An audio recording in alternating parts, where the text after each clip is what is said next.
Hello everyone, I'm Andy Pan from Jiangsu Tianyi High School.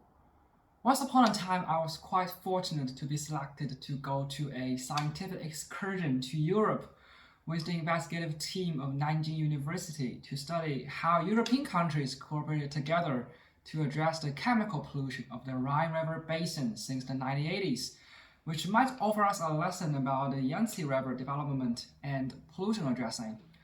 So there, I was quite impressed by the beautiful scenery by the Rhine River in Basel, Switzerland. We can see the fish swimming freely in the clear water, and we can just walk on the pebbles by the riverside. On the river, I can also see people reading and relaxing themselves in the pleasant sunshine in July. And just not far away from this river, an investigative station and dam coexist there peacefully in case that further accidents will happen. As a member of the environmental planning group, I didn't think about how to address the pollution in a chemical or biological or in engineering measure, but instead we need to think about how these measures would affect our society in the long run. So the two feedbacks we offer is the first is cost effectiveness. It's like you cannot invest your money just for this pollution. You have to ensure that this project, for example, a dam, will have some further use in the future.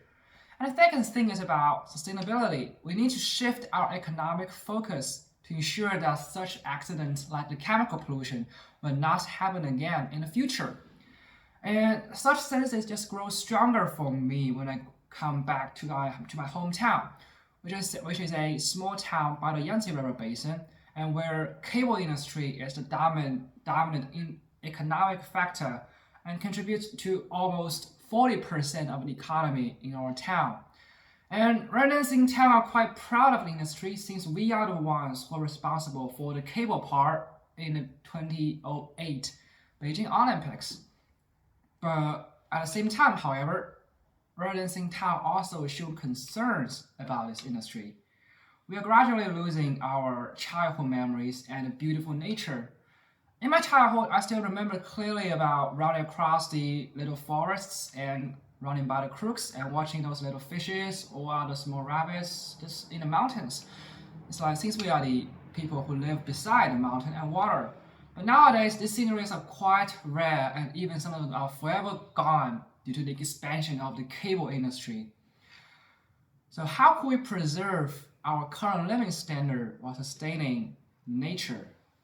It's quite a good problem for everyone, and some residents suggest that we can merge existing factories to save land and recover ecology for our town. And some also suggest that we can add cost effectiveness. It's like a ratio of your production and the per unit of land and your sustainability of the factory to a standard that to decide whether you can build this new factory or not. People are showing more and more concern about this issue because I think this is a global issue. This lesson can be used for economies everywhere in the world.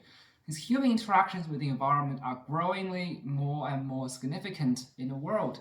We have to leave some treasure and a healthy environment for our descendants in the future. So my ideal is that I go enjoy a cup of coffee by the lakeside in my hometown, watching the tall residential buildings stand in the faraway in the dusk. And everything, the lake, the buildings, and me, just coexist peacefully, just like us people and the nature. So that's all. Thank you.